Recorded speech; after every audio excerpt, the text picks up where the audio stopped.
नमस्कार मित्रांनो, ठरलं तर मग या सिरीजमध्ये काय घडले आपण ते बघणार आहोत. अर्जुन तन्वीच्या गळ्यामध्ये माळ घालत नसतो.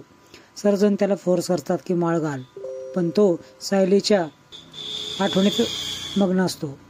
तन्वी त्यावेळेस वाकून स्वतःच माळ घालून घेते. तन्वी लगेच बोलते, आम्ही आता नवरा बायको ना. तर त्याच वेळेस गुरुजी बोलतात, नाही, जेव्हा मंगळसूत्र घालेल तेव्हाच. उतावळ्यासारखी ती करत होती. सायली आणि कुसुम खूप आनंदात होतात, कारण ट्रॅफिकचा मार्ग मोकळा झालेला असतो. ते दोघीही फार्म हाऊसच्या दिशेने निघायला लागतात.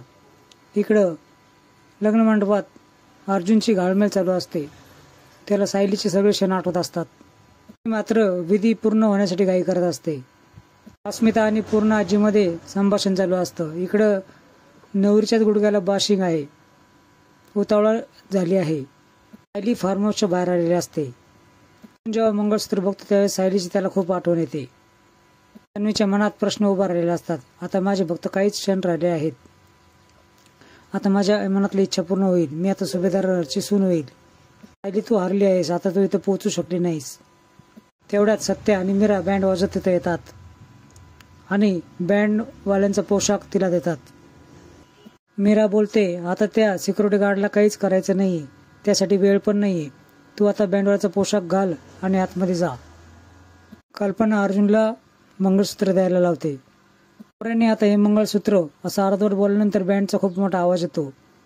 आता बोलतो, काय बोलतोय काहीच ऐकू येत नाहीये. सारखं सायली बँड वाजू लागते. आणि खूप चिडते आणि कोण आहे तिकडं अशी बोलते. त्याच्या सायली समोर येते. सर्वजण आश्चर्याने तिच्याकडे बघत असतात. अर्जुनला सायलीला बघून खूप आनंद होतो. चैतन्याला देखील आनंद होतो. अर्जुन सरांची बायको मिसेस सायली अर्जुन सुभेदार. जण तिच्याकडे आश्चर्याने बघत असतात. ठरल्याप्रमाणे मी अर्जुन सरांशी लग्न करायला आली आहे. तन्वी, तुझं लग्न मी मोडणार आहे. चैतन्याला खूप आनंद होतो. पूर्ण आजी रागातच बोलते, तू इथं कशाला आली आहे? तुझा घटस्फोट झालेला आहे. तुझा यांच्याशी काही संबंध नाही. कल्पना तिला आत्ताच्या आता इथून निघ असं बोलते. मागच्या वेळेस तुम्ही मला निघून जायला लावलं तर मी तुमचा मान ठेवून निघून गेले. आता देखील मानानेच बोलत आहे. मी आज तुमचं ऐकू शकणार नाही. मग हे सर्व बघत असते. सायली पुढे बोलू लागते, यांचं लग्न फक्त माझ्याशी होऊ शकतं. एकमेकांवर खूप प्रेम आहे. तर मी खूप चिडते. अर्जुन सरांचं तुझ्यावर प्रेम नाही हेच त्यांच्या तोंडातून ऐकू दे असं पुढं सायली बोलते. सर्व ते सांगतील ना, तू कशाला मध्ये बोलतेस? आता माझ्याशी लग्न करतोय तो. आता तो माझा लाईफ पार्टनर आहे असं तन्वी बोलते. हेच सर्व अर्जुनच्या तोंडातून ऐकू दे मला. लगेच मध्ये बोलतो, तन्वी जे बोलते ते मी कधीच होऊन देणार नाही. अर्जुन सायलीकडे जायला निघतो. त्याच वेळेस कल्पना त्याला अडवते. खबरदार, एक जरी पाय पुढे टाकलास तर, अशी कल्पना बोलते. पूर्ण आजी देखील बोलते, तू मला शब्द दिला आहेस. रविराज बोलतो, सर्व विधी पूर्ण होऊन द्यात, नंतर पुढचं आपण बघूयात. रविराज काका, तुम्हाला जेवढा कायदा कळतो ना तेवढं जास्त तुम्हाला प्रेम कळतं असं सायली रविराज बोलते. यांचं प्रियावर प्रेम नाही, यांचं फक्त माझ्यावर प्रेम आहे. तरी तुम्हाला असं वाटतंय का यांचं लग्न तन्वीशी व्हावं? लगेच पुढे राहते, माझे बाबा फक्त माझ्या आनंदाचा विचार करतात असं बोलते. तेच का तुला मी धक्के मारून बाहेर काढू असं तन्वी सायलीला बोलते.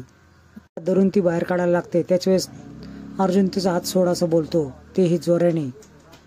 अर्जुनने हात जोरात सोड बोलल्यानंतर तन्वी घाबरून हात सोडते. कल्पना देखील बोलते, आमच्या आनंदावर विजन टाकल्याशिवाय तुला झोप लागत नाही का? देखील तिला हाकलण्याचा प्रयत्न करतो. निघितून असं बोलतो. पाहुण्यांनी देखत सुभेदारांची लाच काढू नकोस. ही अशी नाही जाणार. तन्वी सिक्युरिटी गार्डला आवाज देते. कॉन्ट्रॅक्ट मॅरेज आम्ही तुमच्यापासून लपवलो, याची शिक्षा आम्हाला नका देऊ असं बोलते. प्रिया खूप घाबरलेली असते. सिक्युरिटी गार्डला जोरजोरात बोलते, सिक्युरिटी गार्ड येतात, यांच्यासारखे भिकारी आमच्या लग्नाला येतात तरी कसे असं ती बोलते. सिक्युरिटी गार्डला ती हात धरून या सायलीला बाहेर काढ असं बोलते. तो हात धरला जाणार त्याच वेळेस अर्जुन त्याचा हात पकडतो आणि चांगलाच पिरगाळतो. अर्जुन बोलतो, माझ्या बायकोला हात लावायचा नाही. त्यानंतर ते गार्ड्स तिथून निघून जातात.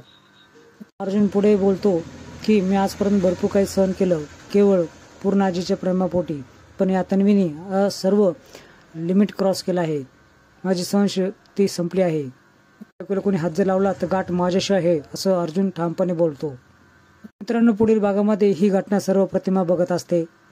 मला देखील सायली दिलेले शब्द आठवतात, ज्या क्षणी तुला खरंच गरज लागेल त्याच वेळी मी ज्या पाठीमागे खंबीरपणे उभा राहील.